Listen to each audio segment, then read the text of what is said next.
Hey ladies and gentlemen, welcome back to the channel. As always, it is Nick here, back with your daily crypto news and analysis. And today we are going to be talking about Ripple and XRP, as well as the vast majority of crypto and finance. And with that being said, I hope everybody is having a beautiful day or a beautiful night wherever you guys are.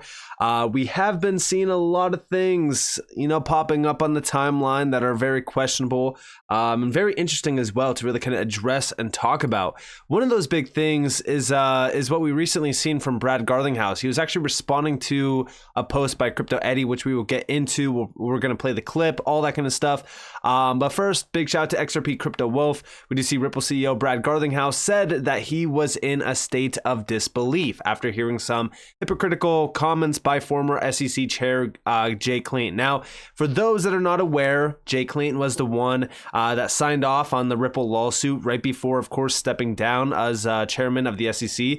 And what's kind of crazy about all of this is, we've been addressing Jay Clayton for a very long time. A big thing that comes up is just targeting Gary Gensler, right? Gary Gensler's this, Gary Gensler's that, but a lot of people are failing to realize just how bad Jay Clayton was and how bad, Hinman was as well.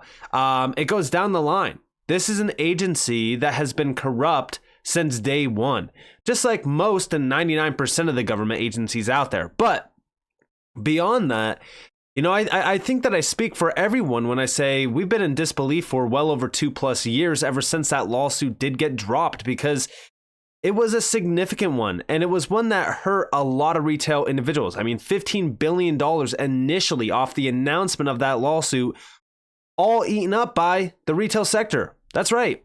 The SEC that is supposedly out here protecting us caused $15 billion with just the announcement of that lawsuit alone to the retail sector. I feel protected, to you. But beyond this, let's dive on into the overall statement. So if we scroll down, we can see that he said that he was in disbelief, which he did, right? We have it over here. I'm in disbelief. This is Brad Garlinghouse.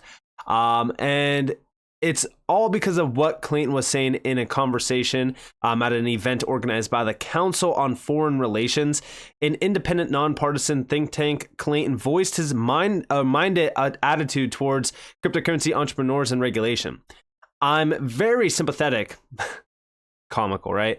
Very sympathetic to the entrepreneurs who wanted to reach out to the public to raise capital.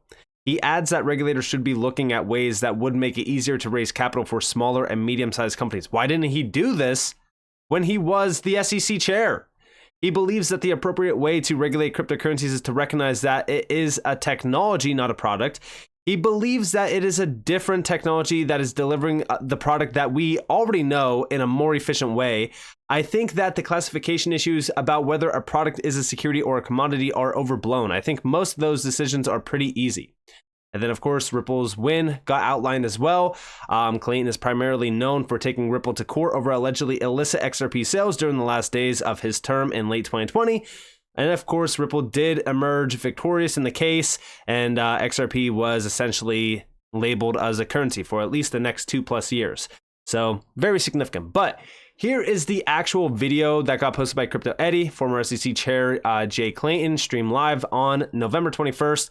Whether it's a security or a commodity is overblown. Most of those decisions are pretty easy. I'm in disbelief. Check it out. I am very sympathetic to the entrepreneurs who wanted to reach out to the public to raise capital. And I'm very sympathetic to the retail investors who want those opportunities. A lot of what you saw in the ICO craze and what you see from crypto people is great frustration at that state of affairs. Sure. They're right to be frustrated. We should be looking at making it easier to raise capital for smaller and medium-sized companies, and making it easier for non-accredited investors or even accredited investors to participate in those opportunities. Would love to hear about how you think about the appropriate way to regulate cryptocurrency, digital assets, which you've already touched on, and some of the trade-offs which you consider. And if you wouldn't mind also commenting on how you think that's different from the current administration and why you think they have a different perspective. Yeah. So I think the appropriate way to regulate crypto is to recognize that it's a technology, not a product. It's a different technology for, in almost all cases, delivering a product that we already know in sometimes a more efficient way. Look, I don't know whether it's going to be worth a little or a lot, but I am at the point where I think the market can decide. There's enough, what I would say is efficacy in trading and the like, where we can get to that point. But in terms of regulating crypto, I've sort of been, it's a technology. I think the classification issues about whether a product is a security or a commodity are overblown. I think most of those decisions are pretty easy. To the extent that we are going to continue to wrestle with those classification decisions, I say get on with it. Let's have regulated platforms where you can put either, waiting until those classification decisions get decided. So there you guys have it. And again, I've always said it. Everyone that works at the SEC, everyone, even prior to leaving their positions and even after leaving their positions, they are all talk. 99% of what Jay Clayton is actually saying here, he could have done in his term in the SEC. Yet nothing happens. Hester Pierce is another perfect example. We just spotlighted her. Talk is cheap. Where's the actual actions here? I think every taxpayer in the US should be pissed off right now, because this is what our money goes to. It's people that know exactly what the right thing to do is. They know that they could get it done. They just don't want to do it. They want to go and target these companies and get easy paydays. And again, it's all nonsense at the end of the day. Now, of course, Johnny Deaton did quote this, and he said, Clayton, along with Bill Hinman and Gary Gensler, represent everything wrong with America's regulated financial markets. This video of Clayton should even make Hester Pierce embarrassed for him. Again, Hester Pierce is no better than any of these individuals as well. She has done nothing. These are just...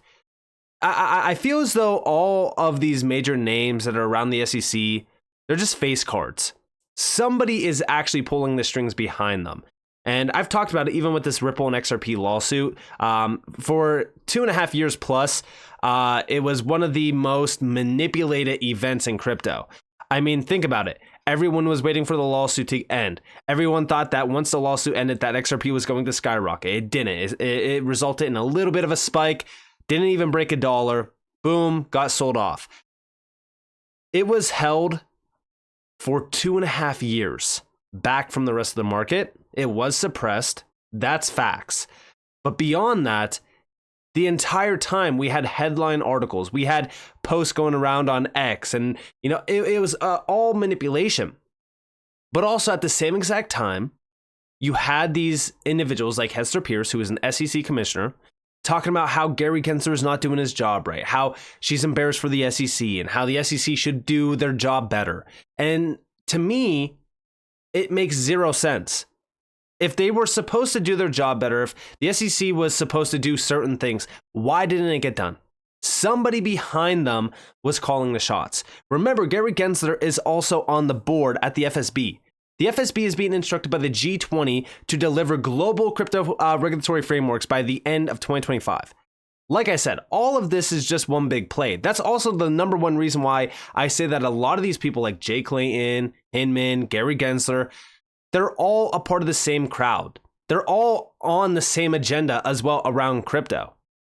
But also beyond this, we also see over here, the US has officially lost the plot. US investors are being punished and hurt more by US regulators than by fraudsters. And that says a lot, because I'm not minimizing the fraud that exists in this ecosystem. And again, there's a ton of fraud in the space. I mean, let's be honest. How many cryptocurrencies are out there now? I mean, it's ridiculous.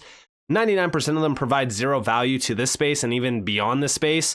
So again, there is a lot of fraud, but regulators are the number one problem with this space. Think about it. How did FTX just get, blown past the SEC? They turned a blind eye. And again, I talked about that. FTX was an inside plant. They planted the seed, they let it grow and grow and grow and grow, and then all of a sudden, at the perfect time, they pulled the plug. And again, Gary Gensler The Congress is constantly going after him for this. No actions. No actions at all. They constantly grill him how he let FTX go and how there's no records of it. Why? Oh yeah, that's right. Because again, this was all by plan. FTX imploded. Immediately after FTX imploded, you had Elizabeth Warren, you had all these pro-bankers saying, we need stricter regulations on crypto. It's all by plan. But down here, we do see wallet of Satoshi is no longer available in the US. Likely US regulators pushed it offshore. It still works, but if you lose your phone, you can't re-download the app. No rug pull, just tech degradation, driven by regulations. US residents should get their coins off of WOS, which is Wallet of Satoshi. And this was the world's simplest Bitcoin Lightning wallet, essentially. And now it's no longer available for US residents. Again, it's the idea that once you lose your phone, or maybe you got a new phone, it can't be re-downloaded, which is a serious problem. More broadly, you should only keep money on custodial spending apps that is equivalent to a physical wallet in size, like an amount that would not wreck you if you lost it. You can get hacked or rug pulled, similar to how you can get mugged. Bigger savings should be held more securely. Established monopolies rarely disrupt themselves. The US runs the world reserve currency, so they will be slow to allow efficiency and innovation in money that affects their monopoly. As a result, a lot of this innovation will likely occur offshore. And yes, it will. Right? But what's crazy about all of this is, again, the only thing that you can trust is cold storage. Because think about it, right? Say for so tomorrow, you took your cold storage device with you and you flew across the world. You landed in an overseas country. You still have that currency in your cold storage. You can do whatever you want with it outside of the US and even inside of the US as well. There is nothing stopping your cold storage devices. These wallets that are held on an app, why would you park millions of dollars in these apps? Again, it's the same thing with centralized exchanges, right? I always treat centralized exchanges as if they are going to get hacked tomorrow, next week, next month, maybe even getting shut down. I use them almost like anything. For an example, when I go into the grocery store, okay, and I buy my groceries, am I holding those groceries in their refrigerators? No. I'm taking them home and I'm putting them in my refrigerator. That's the exact same way I look at these centralized exchanges. I go in, I buy my coins, and I send my coins from that exchange over to my DCENT wallet, my ledger, whatever cold storage device you want. Because again, that is the safest way to do it. And if you want to go a step ahead, you could even diversify your cold storage devices, having 2, 3, 4, 5 different wallets. Just make sure that you know the logins to them, you know the passphrases, all that. But again, the reason why I'm bringing all of this up is because now is not the time to be messing around. Now is not the time to be tapping into these wallets and these apps that could, again, be shut down or be blocked within the US. This is a big problem. And again, yeah, it is regulators. They want to make sure that you are not getting extremely wealthy because guess what? Guess who the regulators answer to? They answer to the bankers. They are all controlled by the big banks.